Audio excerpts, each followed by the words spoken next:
3, 2, 1. 7 things you probably didn't know you need to know. I'm Jamie East, and this is the Smart 7. Good morning, it's Monday the 13th of September and it's Kids Take Over the Kitchen Day. And a big happy birthday to Tyler Perry, Stella McCartney, Shane Warne and Niall Horan. There were 29,173 new cases of COVID-19 yesterday and 56 additional deaths.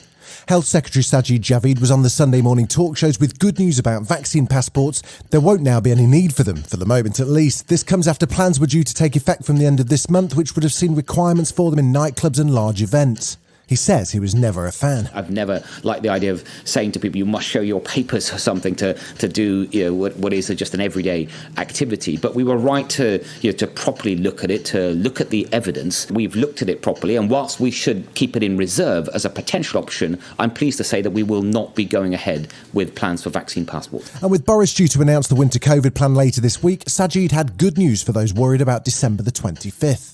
Yeah, of course we get Christmas. We get Christmas. Yeah. We don't get lockdowns? I'm not anticipating any more lockdowns. I think it would be irresponsible for any health minister around the world to take everything off the table. But I just don't see how we get to another lockdown. She broke a whole load of records this weekend and had 9.2 million people watching Channel 4 on Saturday night as she won the US Open. She's 18-year-old Emma Raducanu and she won 9 games in a row to come from qualifying all the way to winning the tournament, the first British woman to win a Grand Slam title in 44 years. She was commended by the Queen for her outstanding performance and also by Boris and a whole host of tennis greats, including Martina Navratilova, who was genuinely impressed by her talent. First qualifier ever to win either women's or men's major. The only reason she had to play qualifying because she hadn't played enough tournaments to have a ranking high enough to get in. It's ridiculous. I'm blown away. She's a spectacular tennis player and she's going to be a superstar. Emma planned to celebrate with some chocolate-flavoured frozen yoghurt and she might even just treat herself to a new pair of AirPods, as she explained to ESPN. Before my first round qualifying match, I lost my AirPods and I was thinking to myself, you know what? If you win this match, you can buy yourself a pair of AirPods, and that's become the right.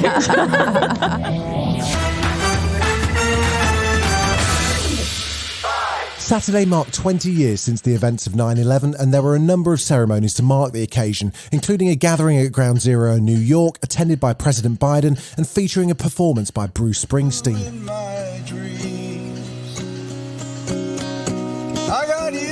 Former President George W. Bush also marked the occasion with a strong speech highlighting that the greatest danger to America today comes from domestic extremists and calling on his fellow Americans to confront this new challenge. The dangers to our country can come not only across borders, but from violence that gathers within. There is little cultural overlap between violent extremists abroad and violent extremists at home. But in their disdain for pluralism, in their disregard for human life, they are children of the same foul spirit, and it is our continuing duty to confront them. Lawyers for Virginia Giuffre, one of sex trafficker Jeffrey Epstein's victims who are suing Prince Andrew in a civil suit in the US, claim to have served him with legal papers this weekend at Windsor.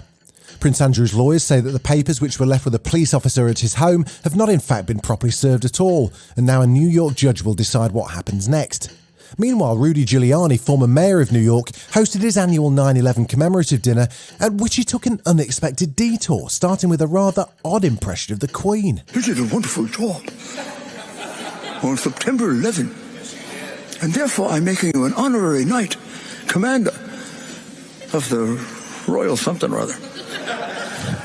I turned down a knighthood because if you took a knighthood, you had to lose your citizenship.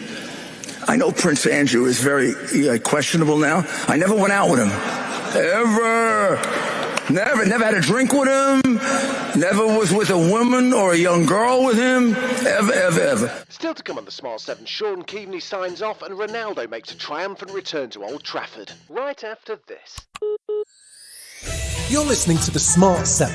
If you're enjoying it, you might also like the Smart 7 Ireland edition. Just search and follow us on your favourite podcast platform.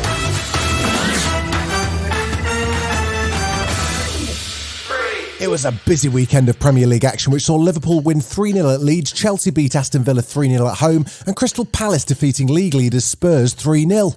It was also a big weekend in Manchester as Cristiano Ronaldo returned to Old Trafford and marked his second debut with 2 goals in a 4-1 victory over Newcastle. His mother and Stormzy both turned up to watch the game, although not together, and the atmosphere was absolutely electric as Cristiano explained why he's so happy to be back at United. Everyone knows that the football here in England is different than any part of the world. I play everywhere, and to be honest, the England it's the most special one. And you know, I belong to Manchester. I arrived here with 18 years old, and they treat me unbelievable. This is why I come back, because they treat me unbelievable. So I'm so proud to be here, and I want to be.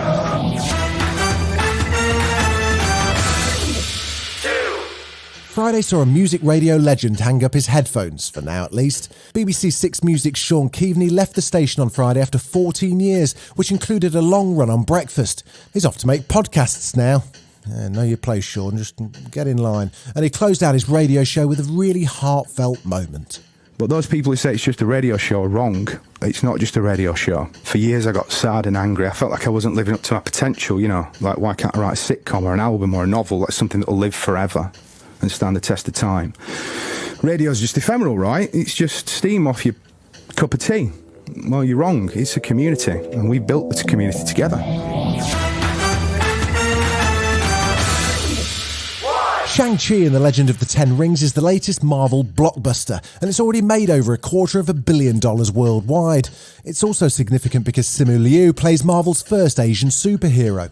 Simu spoke to Jimmy Fallon about what it was like growing up watching superhero movies and how important it feels to finally be able to represent the Asian community on screen. I think I loved what superheroes represented, which is this kind of hope and this unlimited possibility. And I just feel like everybody, regardless of, you know, the color of their skin or where they come from, deserves to see themselves represented in that way. So what I'm really excited about this movie is that we get to provide that for kids everywhere, you know, and to be something that I never had growing up. This has been The Smart 7. Wherever you're listening, do us a favour and hit the follow button. We'll be back tomorrow at 7 a.m. Have a great day. Written, produced and published by Daft Doris.